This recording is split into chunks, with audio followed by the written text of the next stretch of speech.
శ్రీ తల్పగిరి రంగనాథ స్వామి తెప్పోత్సవాన్ని పర్యవేక్షించడానికి డిఎస్పీ సింధుప్రియ గారు ఇక్కడికి వచ్చారు. సో ఆమెతో మాట్లాడదాం. మేడం, ఈ తెప్పోత్సవాన్ని ఎలాంటి ఏర్పాట్లు చేస్తున్నారు?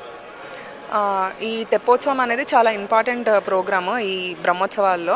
సో దీనికోసం అని చెప్పి సెక్యూరిటీ మెజర్స్ ప్రాపర్గా తీసుకోవడం జరిగింది. అంటే ఎనఫ్ ఫోర్స్ని పెట్టుకొని బందోబస్తు అది వేసుకొని స్పెషల్ పార్టీ యూటిలైజేషన్ అట్లానే ఎక్కడెక్కడైతే అవసరం అక్కడ సీసీ కెమెరాస్ పెట్టించడం కానీ అండ్ మనకు తెలిసిన బ్యారేజ్ మొత్తం అంతా బ్యారికేడింగ్ చేయించడం, అట్ ద సేమ్ టైం తెప్ప సేఫ్టీ అండ్ దాంట్లోకి ఎంతమంది ఎక్కుతారు ఏంటి ఇవన్నీ కూడా ప్రాపర్గా తీసుకొని at the same time SDRF state disaster response force వీళ్ళని కూడా డిప్లాయ్ చేసుకున్నాము రిక్వెస్ట్ చేసి.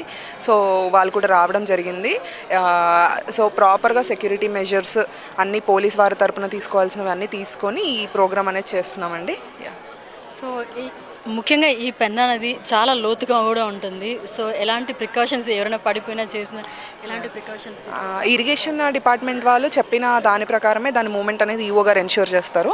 సో రూట్ కానీ డైరెక్షన్ కానీ ఏదైనా ఒకవేళ ఏదన్నా విపత్కర పరిస్థితి ఏదన్నా వచ్చినా ఏదన్నా జరిగినా కూడా మనకి ఆల్మోస్ట్ 15 స్విమ్మర్స్ వరకు ఉన్నారు. అట్ ద సేమ్ టైము మనం ఎస్డిఆర్ఎఫ్ టీం కూడా ఉన్నారు, వాళ్ళవి 2 బోట్స్ కూడా ఉంటాయి. సో అది. సో తెప్పలో ఎంతమంది ఎక్కొచ్చు మేడం? తెప్పలో ఒక వాళ్ళు ఇచ్చిన ఆల్మోస్ట్ 50 మెంబర్స్ వరకు ఎక్కొచ్చు. కానీ అంతమందిని కాకుండా మన సేఫ్టీ ఎన్ష్యూర్ చేసుకోవాలి కాబట్టి ఒక 15-20 మంది వరకు రెస్ట్రిక్ట్ చేస్తున్నామండి, అంతే. Thank you so much. Thank you.